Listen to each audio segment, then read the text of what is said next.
Hello and welcome to Insights with Thomas Caldwell on Thursday, June the 23rd, 2022. So Tom, today you're wearing a very special tie.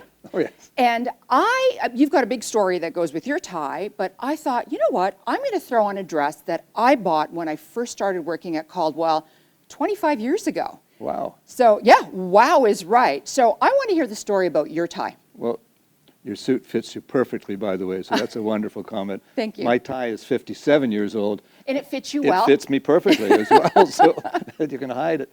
About 57 years ago this month, I started with Royal Securities, which was Lord Beaverbrook's old company in the securities industry. So I've enjoyed it a lot since, but the world has changed so dramatically in that period of time. It was far more entrepreneurial in those days. There were about 100 firms like ours. Now there's only about 3 or 4. The exchanges were matching people with money, with people with ideas. That's what exchanges do.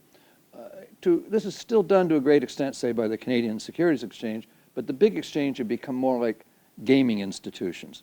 And overlapping all of this, the change in all those years, is the tremendous amount of regulation that some of it's good and some of it's completely unnecessary, but a tremendous burden, and that's accounted for the depletion of choices with independent firms. So it's been an interesting period of time.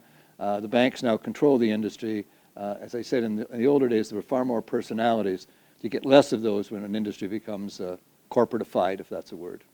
So, okay, now investors are having a hard time with volatility, and I'm sure through the 57 years that you've been wearing that tie, you've experienced a lot of volatility, and some are thinking of cashing in now because of whatever they're feeling. But what are your thoughts on the markets now?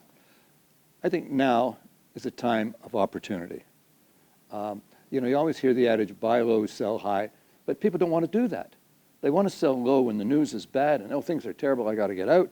And they want to buy when all your friends are making money and, hey, this thing is really going. You've got to reverse your thinking. And volatility presents opportunities.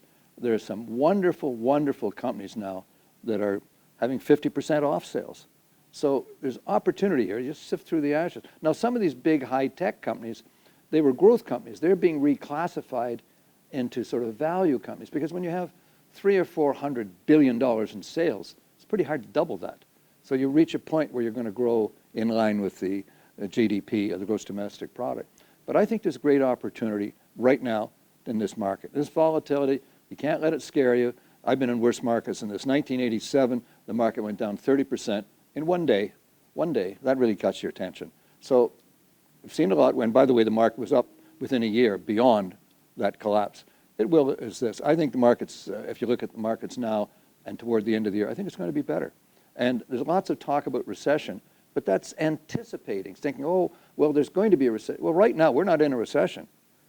Business is good, companies are doing well, so I don't think you should get scared out. As one of our old traders said, don't get faked out and don't get faked in. This is a time of opportunity.